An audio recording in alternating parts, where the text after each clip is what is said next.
Hello, and welcome back to Baby Elias's stories.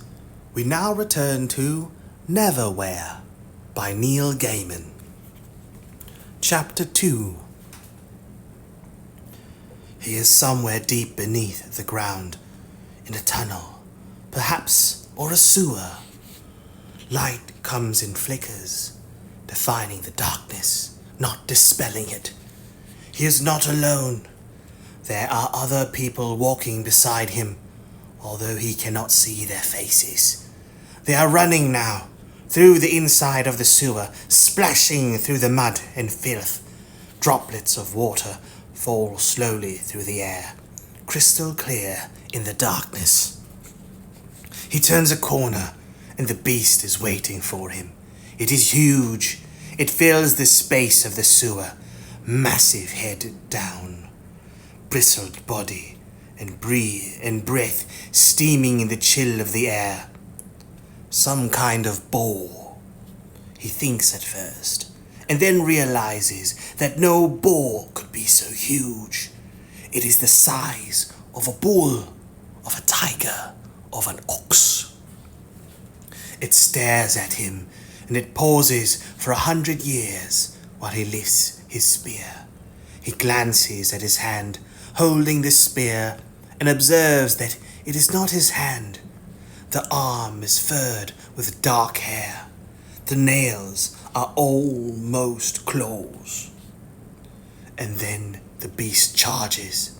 He throws his spear, but it is already too late, and he feels the beast slice his side with razor-sharp tusks, feels his life slip away into the mud, and he realizes he has fallen face down into the water, which crimsons in thick swirls of suffocating blood.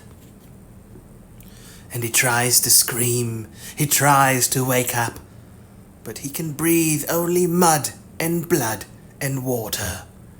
He can feel only pain. "Bad dream?" asked the girl. Richard sat up on the couch, gasping for breath. The curtains were still drawn, the lights and the television still on, but he could tell from the pale light coming in through the cracks that it was morning. He fumbled on the couch for the remote control, which had wedged itself into the small of his back during the night, and he turned off the television. "Yes," he said, "sort of." He wiped away the sleep from his eyes and took stock of himself, pleased to notice that he had at least taken off his shoes and jacket before he had fallen asleep. His shirt front was covered with dried blood and with dirt. The homeless girl didn't say anything. She looked bad, pale, beneath the grime and brown dried blood, and small. She was dressed in a variety of clothes thrown over each other. Odd clothes, dirty velvets, muddy lace, rips and holes through which other layers and styles could be seen. She looked, Richard thought, as if she'd done a midnight raid on the history of fashion section of the Victoria and Albert Museum and was still wearing everything she'd taken. Her short hair was filthy, but looked like it might have been a dark reddish color under the dirt. "You're awake?" said Richard. "Whose barony is this?" asked the girl. "Whose fiefdom?" Sorry." She looked around her suspiciously. "Where am I?" "Newton Mansions, Little Comdem Street." He stopped. He had opened the curtains, blinking at the cold daylight. The girl stared out at the rather ordinary view from Richard's window, astonished, peering wide-eyed at the cars and the buses and the tiny sprawl of shops, a bakery, a drugstore, and a liquor store below them. "I'm in London above," she said in a small voice. "Yes, you're in London," said Richard. "Above what?" he wondered. "I think maybe you were in shock or something last night." That is a nasty cut on your arm. He waited for her to say something, to explain. She glanced at him and then looked back down at the buses and the shops. Richard continued. I, found you on the pavement. There was a lot of blood. Don't worry, she said seriously. Most of the blood was someone else's. She let the curtain fall back. Then she began to unwrap the scarf, now blood-stained and crusted, from her arm. She examined the cut and made a face. We're going to have to do something about this, she said. Do you want to give me a hand? Richard was beginning to feel a little out of his depth. I don't really know too much about first aid, he said. Well, she said, if you're really squeamish, you only have to hold the bandages and tie the ends where I can't reach. You do have bandages, don't you? Richard nodded. Oh yes, he said. In the first aid kit, in the bathroom, under the sink. And then he went into his bedroom and changed his clothes, wondering whether the mess on his shirt, his best shirt, bought for him by, oh God, Jessica, she would have a fit, would ever come off. The bloody water reminded him of something, some kind of dream he had once had, perhaps, but he could no longer, for the life of him, remember exactly what. He pulled the plug, let the water out of the sink, and filled it with clean water again, to which he added a cloudy splash of liquid disinfectant. The sharp antiseptic smell seemed so utterly sensible and medicinal, a remedy for the oddness of his situation and his visitor. The girl leaned over the sink, and he splashed warm water over her arm and shoulder. Richard was never as squeamish as he thought he was. Or rather, he was squeamish when it came to blood on screen. A good zombie movie or even an explicit medical drama would leave him huddled in a corner, hyperventilating, with his hands over his eyes, muttering things like, "Just tell me when it's over." But when it came to real blood, real pain, he simply did something about it. They cleaned out the cut, which was much less severe than Richard remembered it from the night before, and bandaged it up, and the girl did her very best not to wince in the process. And Richard found himself wondering how old she was, and what she looked like under the grime, and why she was living on the streets, and...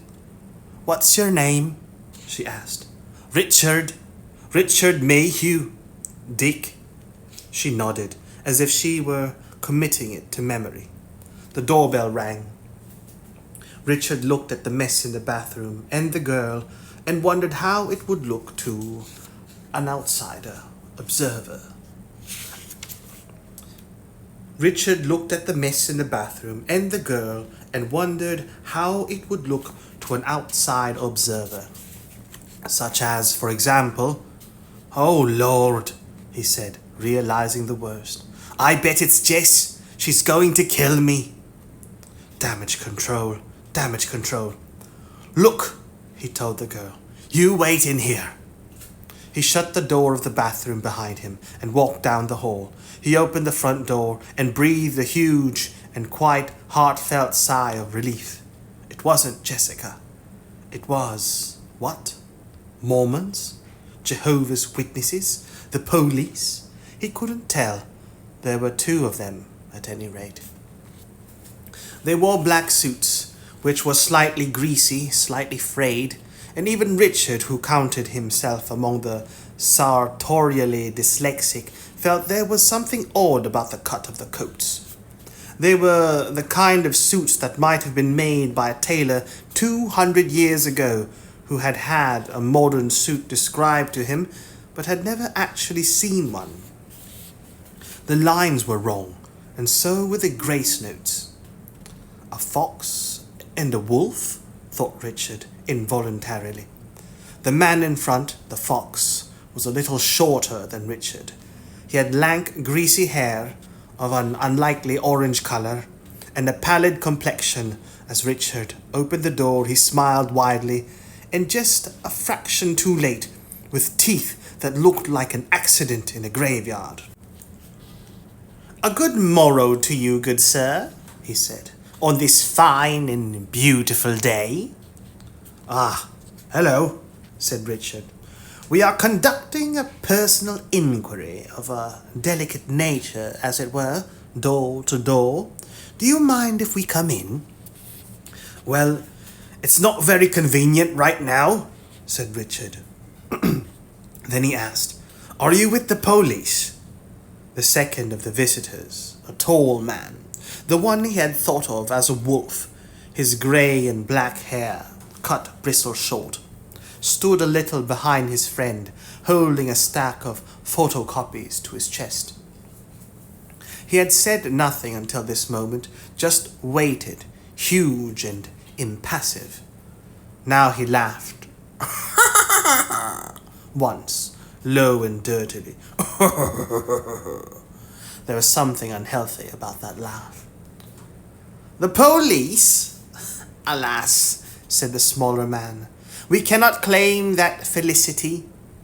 A career in law and order, although indubitably enticing, was not inscribed on the cards Dame Fortuna dealt my brother and me. No, we are merely private citizens. Allow me to make introductions. I am Mr. Croup, and this gentleman is my brother, Mr. Vandemar." They did not look like brothers. They did not look like anything Richard had seen before. "Your brother?" asked Richard. "Shouldn't you have the same name?" "I am impressed. What a brain, Mr. Vandemar. Keen and incisive isn't the half of it.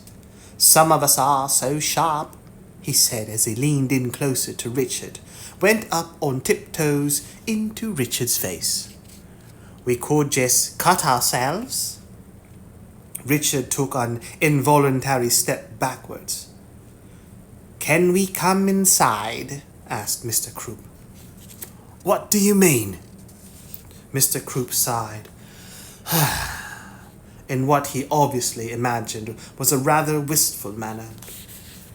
"We are looking for our sister," he explained, "a wayward child, willful and headstrong, who has close to broken our poor dear widowed mother's heart." "Ran away," explained Mr. Vandemar quietly. He thrust the photocopied sheet into Richard's hands. "She's a little funny," he added, and then he twirled one finger next to his temple in the universal gesture to indicate mental incapacity.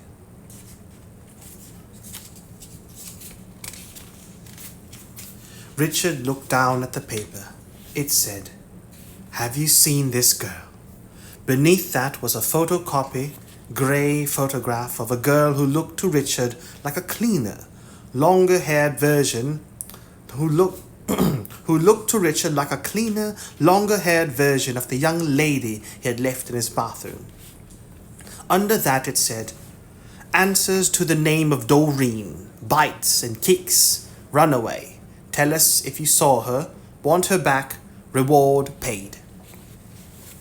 And below that a telephone number. Richard looked back at the photograph. It was definitely the girl in his bathroom. "No," he said, "I haven't seen her, I'm afraid. I'm sorry." Mr. Vandemar, however, was not listening. He had raised his head and was sniffing the air like a man smelling something odd or unpleasant. Richard reached out to give him back his piece of paper, but the big man simply pushed past him and walked into the apartment, a wolf on the prowl. Richard ran after him. "What do you think you are doing? Will you stop that? Get out! Look, you can't go in there!" Mr. Vandemar was headed straight for the bathroom. Richard hoped that the girl, Doreen, had the presence of mind to lock the bathroom door. But no, it swung open at Mr. Vandemar's push. He walked in, and Richard, feeling like a small and ineffectual dog yapping at the heels of a postman, followed him in. It was not a large bathroom. It contained a bathtub, a toilet, a sink, several bottles of shampoo, a bar of soap, and a towel. When Richard had left it a couple of minutes before, it had also contained a dirty, bloody girl, a very bloody sink, and an open first aid kit. Now it was gleamingly clean. There was nowhere the girl could have been hiding. Mr. Vandermeer stepped out of the bathroom and pushed open Richard's bedroom door, walked in, looked around. "I don't know what you think you're doing," said Richard, "but if you two don't get out of my apartment this minute, I'm phoning the police." Then Mr. Vandermeer, who had been in the process of examining Richard's living room, turned back toward Richard, and Richard suddenly realized that he had never been so scared of another human being in his life. And then foxy Mr. Croup said, "Why, yes, whatever can have come over you, Mr. Vandermeer? It's grief for our dear sweet sibling, I'll wager, has turned his head. Now apologize to this gentleman. Now apologize to the gentleman, Mr. Vandermeer." Mr. Vandermeer nodded and pondered for a moment. "Thought I needed to use the toilet," he said. "Didn't. Sorry." Mr. Croup began to walk down the hall, pushing Mr. Vandermeer in front of him. "There, now, you'll forgive my errant brother his lack of social graces, I trust. Worry over our poor dear widowed mother and over our sister, whom even as we speak is wandering the streets of London, unloved and uncared for, has nigh unhinged him, I'll be bound. But for all that, he's a good fellow to have at your side. Isn't it not so, stout fellow?" They were out of Richard's apartment now, into the stairwell. Mr. Vandermeer said nothing. He did not look unhinged with grief. Croup turned back to Richard and essayed another foxy smile. "You will tell us if you see her?" he said. "Goodbye," said Richard. Then he closed the door and locked it, and for the first time since he had lived there, he attached the security chain. Mr. Croup, who had cut Richard's phone line at the first mention of calling the police, was starting to wonder whether he had cut the right cord or not. 20th century telecommunications technology not being his strong point, he took one of the photocopies from Vandermeer and positioned it on the wall of the stairwell. "Spit," he said to Vandermeer. Mr. Vandermeer hawked a mouthful of phlegm from the back of his throat and spat it neatly onto the back of the handbill. Mr. Croup slapped the handbill hard onto the wall next to Richard's door. It stuck immediately and stuck hard. "Have you seen this girl?" it asked. Mr. Croup turned to Mr. Vandermeer. "Do you believe him?" They turned back down the stairs. "Do I hell?" said Mr. Vandermeer. "I could smell her." Richard waited by his front door until he heard the main door slam, several floors below. He started to walk down the hall, back toward the bathroom, when the phone rang loudly, startling him. He sprinted back down the hall and picked up the receiver. "Hello," said Richard. "Hello." No sound came out of the receiver. Instead, there was a click, and Jessica's voice came out of the answering machine on the table next to the phone. Her voice said, "Richard, this is Jessica. I'm sorry you're not there, because this would have been our last conversation, and I did so want to tell you this to your face." The phone, he realized, was completely dead. The receiver trailed a foot or so off cord, and was then neatly cut off. "You embarrassed me very deeply last night, Richard," the voice continued. "As far as I'm concerned, our engagement is at an end. I have no intention of returning the ring, nor indeed of ever seeing you again. Bye. The tape stopped turning. There was another click, and the little red light began to flash. Bad news? Asked the girl. She was standing just behind him, in the kitchen part of the apartment, with her arm neatly bandaged. She was getting out tea bags, putting them in mugs. The kettle was boiling. Yes, said Richard. Very bad. He walked over to her, handed her the "Have you seen this girl" poster. That's you, isn't it? She raised an eyebrow. The photograph's me. And you are Doreen. She shook her head. I'm Dor. Richard Mayhew Dick. Milk and sugar? Richard was feeling utterly out of his league by now, and he said, Richard, just Richard. No sugar. Then he said, Look, if it isn't a personal question, what happened to you? Dor poured the boiling water into the mugs. You don't want to know, she said simply. Oh, well, I'm sorry if I... No, Richard, honestly, you don't want to know. It wouldn't do you any good. You've done more than you should have already. She removed the tea bags and handed him a mug of tea. He took it from her and realized that he was still carrying around the receiver. Well, I mean, I couldn't just have left you there. You could have, she said.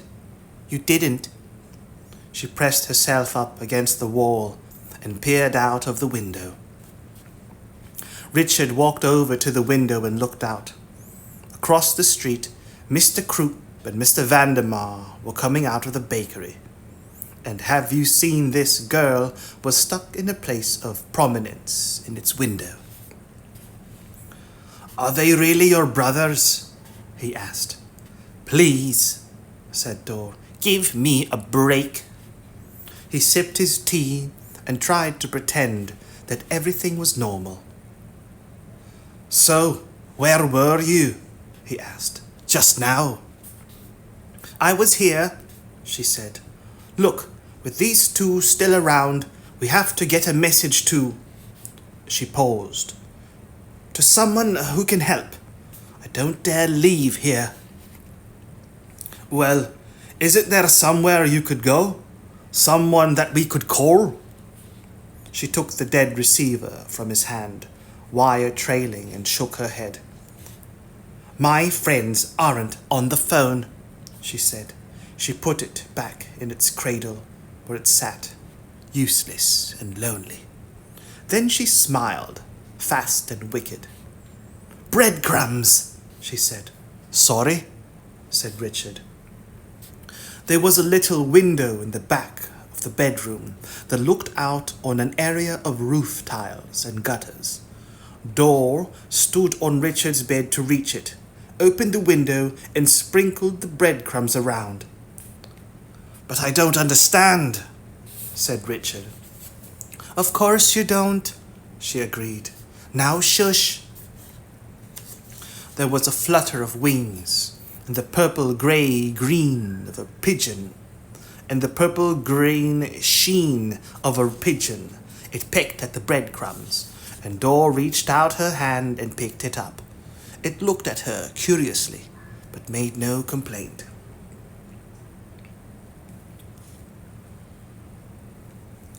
They sat down on the bed. Dor got Richard to hold the pigeon while she attached the message to its leg, using a vivid blue rubber band that Richard had previously used to keep his electricity bills all in one place. Richard was not an enthusiastic holder of pigeons, even at the best of times. I don't see the point in this, he explained. I mean, it's not a homing pigeon. It's just the normal London pigeon, the kind that craps on Lord Nelson. That's right, said Dor. Her cheek was grazed, and her dirty reddish hair was tangled but not matted. And her eyes, Richard realized that he could not tell what color her eyes were. They were not blue or green or brown or grey. They reminded him of fire opals. They were burning greens and blues and even reds and yellows that vanished and glinted as she moved. She took the bird from him gently, held it up and looked it in the face. It tipped its head on one side and stared back at her with bead black eyes. "Okay," she said, and then she made a noise that sounded like the liquid burbling of pigeons. "Okay, crrr. You're looking for the Marquise de Carabas. You got that?" The pigeon burbled liquidly back at her. "Crrr. Atta girl. Now this is important, so you'd better." The pigeon interrupted her with a rather impatient sounding burble. "Brrr. I'm sorry," said Dor. "You know what you're doing, of course." She took the bird to the window and let it go. Richard had watched the whole routine with some amazement. "Do you know, it almost sounded like it understood you," he said, as the bird shrank in the sky and vanished behind some rooftops. "How about that?" said Dor. "Now we wait." She went over to the bookshelf in the corner of the bedroom, found a copy of Mansfield Park Richard had not previously known that he possessed, and went into the living room. Richard followed her. She settled herself on a sofa and opened the book. "So, is it short for Doreen?" he asked. "What?" "Your name?" "No, it's just Dor." "How do you spell it?" "Door, like something you walk through to go to places." "Oh." He had to say something, so he said, "What kind of name is Dor, then?" And she looked at him with her odd colored eyes, and she said, "My name." Then she went back to Jane Austen. Richard picked up the remote control and turned on the television. Then he changed the channel, changed it again, sighed, changed it again. "So what are we waiting for?" Dor turned the page. She didn't look up. "A reply." "What kind of reply?" Dor shrugged. "Oh, right." It occurred to Richard then that her skin was very white, now that some of the dirt and blood had been removed. He wondered if she were pale from illness or from loss of blood, or if she simply didn't get out much, or was anemic. Maybe she'd been in prison, although she looked a bit too young for that. Perhaps the big man had been telling the truth when he had said she was mad. "Listen, when those men came over..." "Men?" A flash of the opal-colored eyes. "Krupp and, Vanderbilt?" "Vandemar." She mused for a moment, then nodded. "I suppose you could call them men, yes? 2 legs, 2 arms, a head each." Richard kept talking. "When they came in here, before, where were you?" She licked her finger and turned the page. "I was here." "But..." He stopped talking, out of words. There wasn't anywhere in the apartment that she could have hidden herself, but she hadn't left the apartment. But there was a scratching noise, and a dark shape, larger than a mouse, scurried out from the mists of videotapes beneath the television. "Jesus!" said Richard, and he threw the remote control at it as hard as he could. It crashed into the videos with a bang. Of the dark shape, there was no sign. "Richard!" said Dor. "It's okay," he explained. "I think it was just a rat or something." She glared at him. Of course it was a rat. You'll have scared it now, poor thing. She looked around the room, then made a low whistling noise between her front teeth. Hello, she called. She knelt on the floor. Mansfield Park, abandoned. Hello. She flashed a glance back at Richard. If you've hurt it, she threatened, then softly to the room. I'm sorry. He's an idiot. Hello? I'm not an idiot, said Richard. Shh, she said. Hello? A pink nose and two small black eyes peered out from under the sofa. The rest of the head followed, and it scrutinized its surroundings suspiciously. It was indeed much too big to be a mouse. Richard was certain of that. Hi, said Dor warmly. Are you okay? She extended her hand. The animal climbed into it, then ran up her arm, nestling in the crook of it. Dor stroked its side with her finger. It was dark brown, with a long pink tail. There was something that looked like a folded piece of paper attached to its side. It's a rat, said Richard. Yes, it is. Are you going to apologize? What? Apologize. Maybe he hadn't heard her properly. Maybe he was the one who was going mad. To a rat.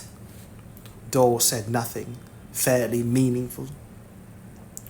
I'm sorry, said Richard to the rat with dignity. If I startled you.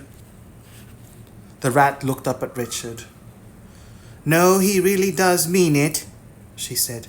He's not just saying it. So what have you got for me? She fumbled at the rat's side and pulled out a much-folded piece of brown paper, which had been held on with something that looked to Richard like a vivid blue rubber band. She opened it up, a piece of ragged-edged brown paper with spidery black handwriting on it. She read it and nodded. Thank you, she said to the rat. I appreciate all you've done. It scampered down into the couch, glared up at Richard for a moment, and then was gone in the shadows. The girl called Dor passed the paper to Richard. Here, she said, read this. It was late afternoon in central London, and with autumn drawing on, it was getting dark. Richard had taken the tube to Tottenham Court Road and was now walking west down Oxford Street, holding the piece of paper. Oxford Street was the retail hub of London, and even now the sidewalks were packed with shoppers and tourists. It's a message, she said when she gave it to him, from the Marquis de Carabas. Richard was sure he had heard the name before. That's nice, he said. Out of postcards, was he? This is quicker. He passed the lights and the noise of the Virgin Megastore and the shop that sold souvenir London police helmets and little red London buses and the place next door that sold individual slices of pizza. And then he turned right.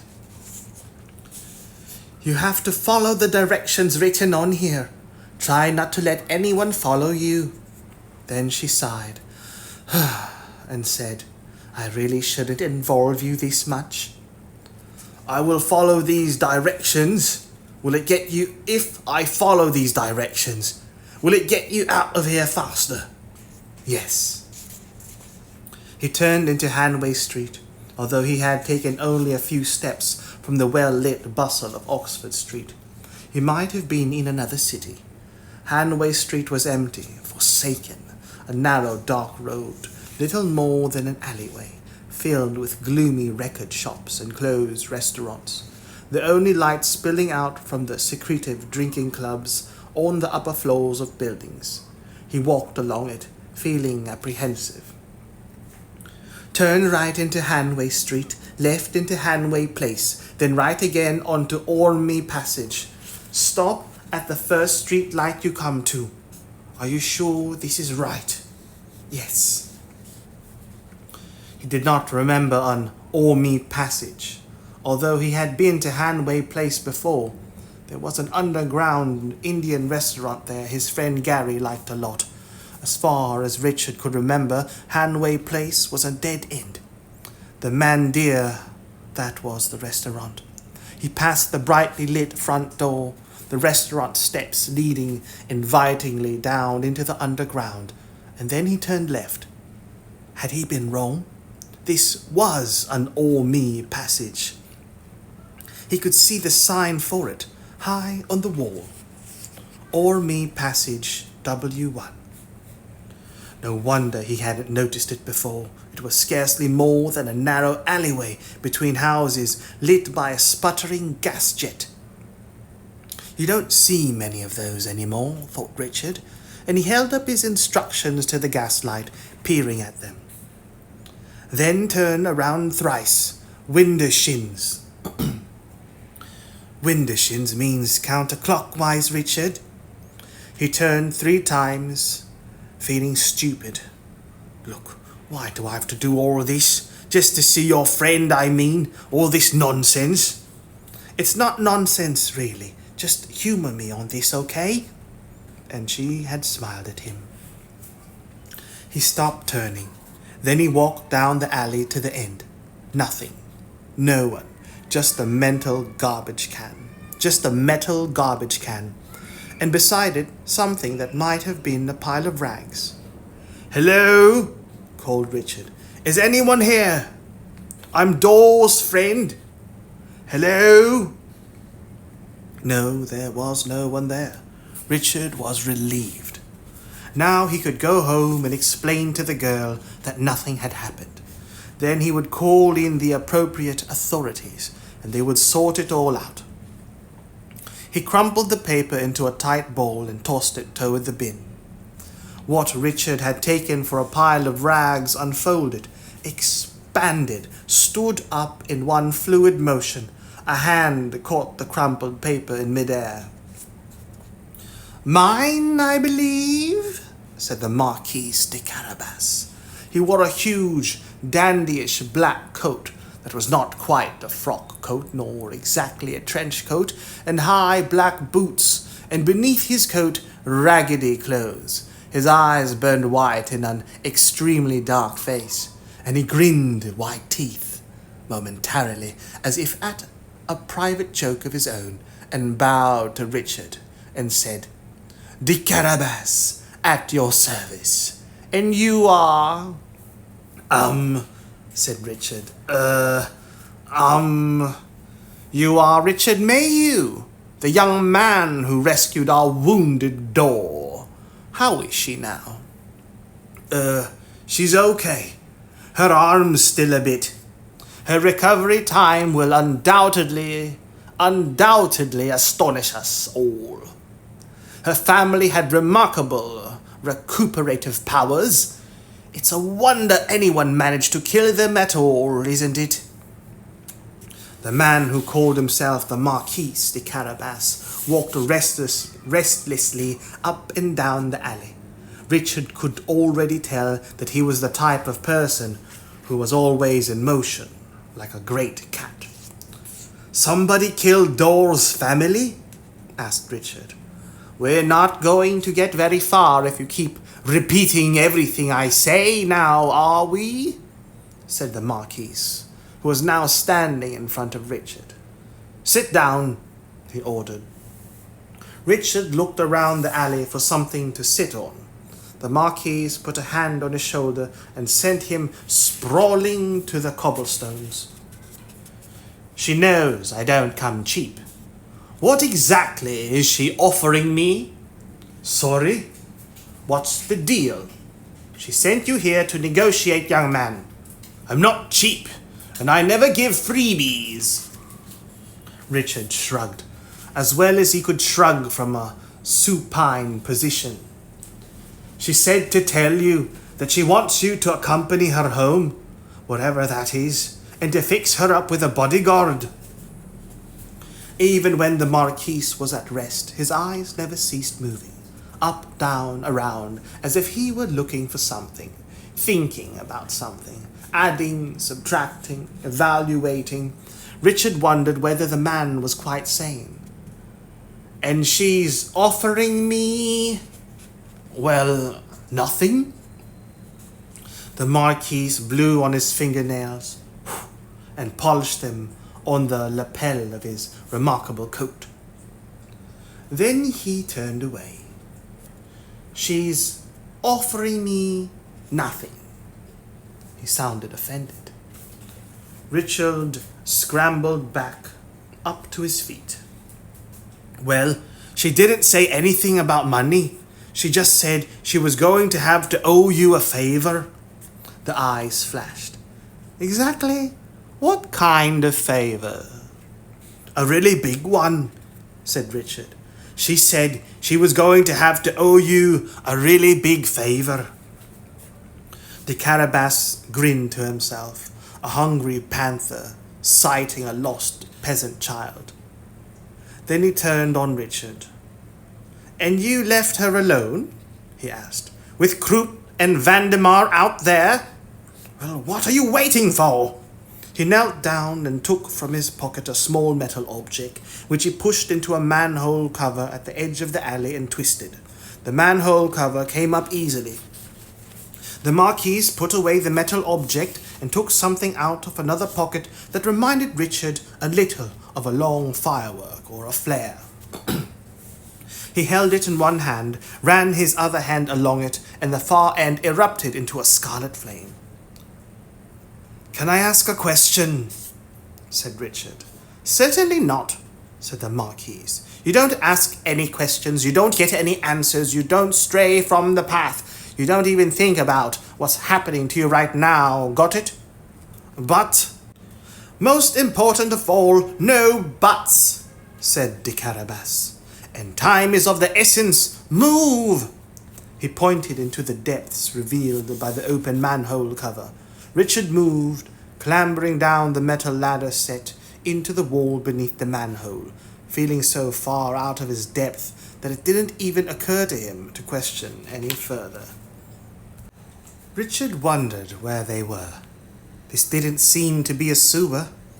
Perhaps it was a tunnel for telephone cables, or for very small trains, or for something else. He realized that he did not know very much about what went on beneath the streets of London. He walked nervously, worried that he'd catch his feet in something, that he'd stumble in the darkness and break his ankle. The Carabas strode on ahead, nonchalantly, apparently not caring whether Richard was with him or not. The crimson flame cast huge shadows on the tunnel walls. Richard ran to catch up. "Let's see," said de Carabas. "I'll need to get her to the market. The next one's in 2 days' time. If I recall correctly, as of course I unfailingly do, I can hide her until then." "Market?" asked Richard. "The floating market. But you don't want to know about that. No more questions." Richard looked around. "Well, I was going to ask you where we are now, but I suppose you were going to refuse to tell me?" The Marquis grinned once more. "Very good," he said approvingly. "You are in enough trouble already." "You can say that again," sighed Richard. "My fiancé's dumped me, and I'll probably have to get a new telephone." "Temple and Arch." "A telephone is the least of your troubles." The Carabas put the flare down on the ground, resting it against the wall, where it continued to sputter and flame. Then he began to climb up some metal rungs set into the wall. Richard hesitated, and then followed him. The rungs were cold and rusted. He could feel them crumbling roughly against his hands as he climbed, fragments of rust getting in his eyes and mouth. The scarlet light from below was flickering, and then it went out. They climbed in total darkness. "So, are we going back to door?" Richard asked. "Eventually. There's a little something I need to organize first. Insurance. And when we get into daylight, don't look down." "Why not?" asked Richard. And then daylight hit his face, and he looked down. It was daylight. How was it daylight? A tiny voice asked in the back of his head. It had been almost night when he entered the alley. What, an hour ago? And he was holding on to a metal ladder that ran up the outside of a very high building.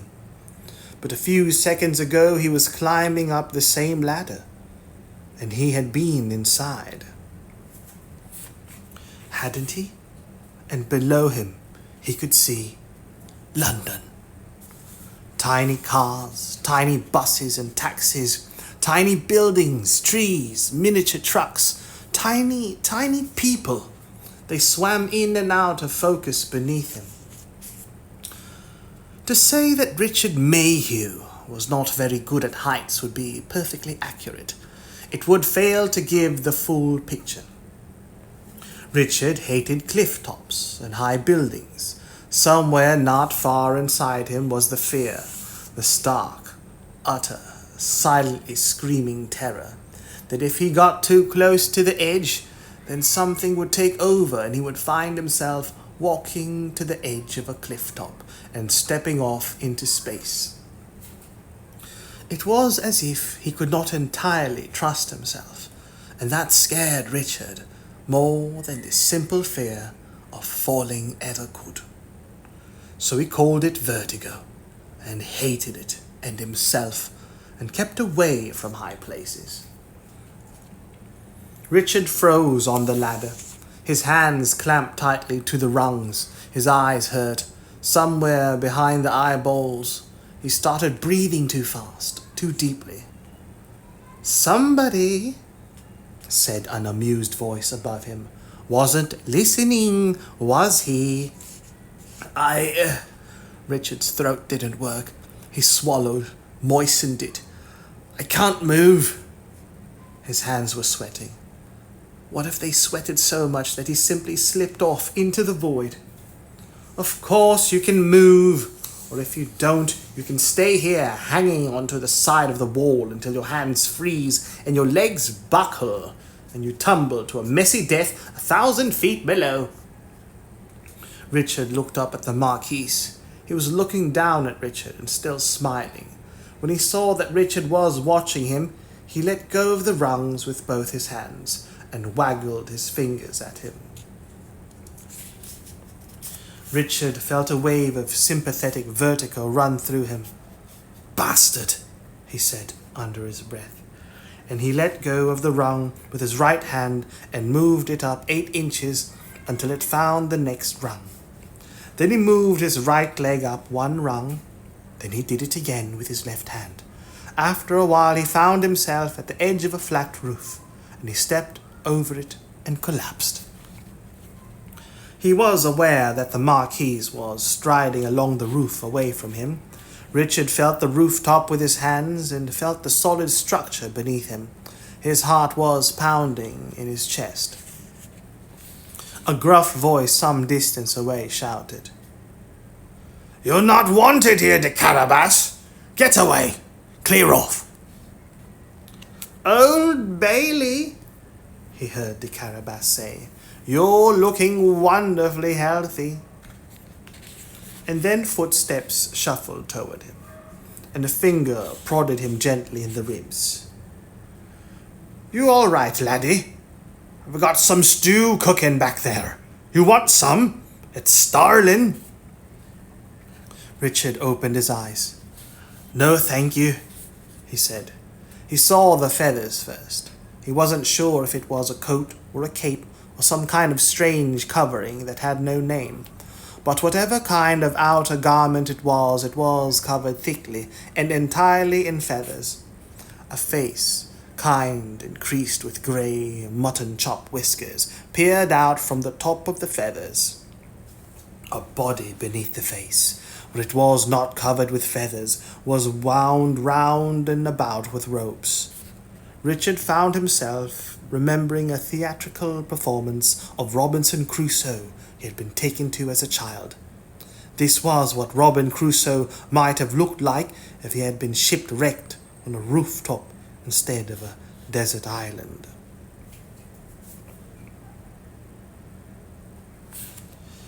"They call me Old Bailey, lad," said the man. He fumbled at a battered pair of glasses on a string around his neck and pulled them on, staring through them at Richard. "I don't recognize ye. What barony do you give fealty to? What's your name?" Richard pulled himself into a sitting position.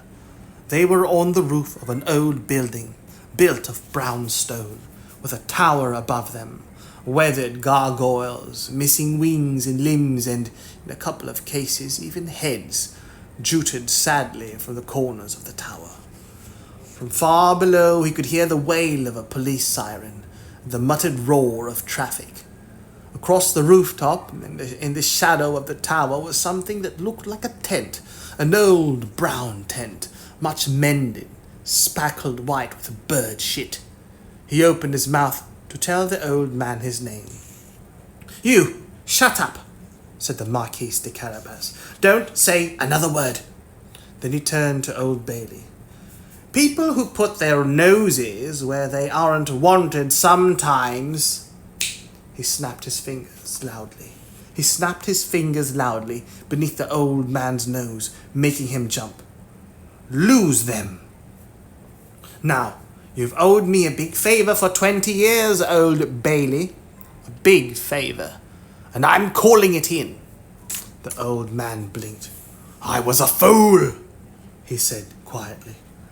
"No fool like an old fool," agreed the Marquis.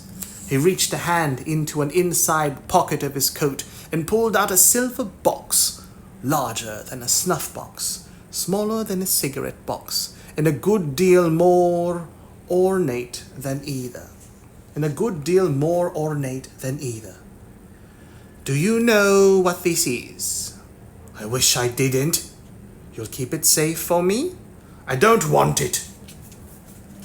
"You don't have any choice," said the Marquis. The old roof man took the silver box from him and held it awkwardly in both hands, as if it was something that might explode at any moment. The Marquis prodded Richard gently with his square-toed black boot. "Right," he said. "We'd better get a move on, hadn't we?" He strode off across the roof, and Richard got to his feet and followed, keeping well away from the side of the building. The Marquis opened a door in the side of the tower, beside a high cluster of chimneys, and they went down a poorly lit spiral staircase. "Who was that man?" asked Richard, peering through the dim light. Their footsteps echoed and reverberated down the metal stairs. The Marquis de Carabas snorted. "You haven't heard a word I've said, have you? You're in trouble already. Everything you do, everything you say, everything you hear just makes it worse. You had better pray you haven't stepped too far in." It was now completely dark, and Richard stumbled slightly as he reached the last of the steps and found himself looking for a step that wasn't there. "Mind your head," said the Marquis, and he opened a door. Richard banged his forehead onto something hard and said, "Ow!" And then he stepped out through the low door, shielding his eyes against the light. Richard rubbed his forehead, then he rubbed his eyes. The door they had just come through was the door to the broom closet in the stairwell of his apartment building. It was filled with brooms, an elderly mop, and a huge variety of cleaning fluids, powders, and waxes. It had no stairs at the back of it that he could see, just a wall in which a stained old calendar hung, quite uselessly, unless 1979 ever came back around. The Marquise was examining the "Have you seen this girl" poster stuck beside Richard's front door. "Not her best side," he said. Richard shut the door to the broom closet. He took his keys from his back pocket, unlocked his front door, and he was home. He was rather relieved to see through the kitchen windows nighttime once more. "Richard," said Dor, "you did it!" She had washed herself while he was gone, and her layers of clothes looked like she had at least made an effort to get the worst of the filth and the blood off them. The grime was gone from her face and hands. Her hair, when washed, was a dark shade of auburn with copper and bronze highlights. Richard wondered, how old was she? 15? 16? Older? He still couldn't tell. She had put on the brown leather jacket she had been wearing when he had found her, huge and enveloping, like an old flying jacket, which somehow made her look smaller than she was, and even more vulnerable. "Well, yes," said Richard. The Marquise de Carabas went down on one knee to the girl and lowered his head. "My lady," he said. She seemed uncomfortable. "Oh, do get up, de Carabas. I'm pleased you came." He stood in one smooth moment. "I understand," he said, "that the words favor, really, and big have been used in conjunction." Later, she walked over to Richard and took his hands in hers. "Richard, thanks. I really appreciate everything you've done. I changed the sheets on the bed, and I wish there was something I could do to pay you back." "You're leaving?" She nodded. "I'll be safe now, more or less, I hope, for a little while." "Where are you going now?" She smiled gently and shook her head. I'm out of your life, and you've been wonderful." She went up on tiptoes, then and kissed him on the cheek, as friends kiss friends. "If I ever need to get in touch with you, you don't ever, and then she paused. "Look, I'm sorry, okay?" Richard inspected his feet in an awkward sort of way. "There's nothing to be sorry about," he said, and added doubtfully, "It was fun." Then he looked up again, but there was nobody there.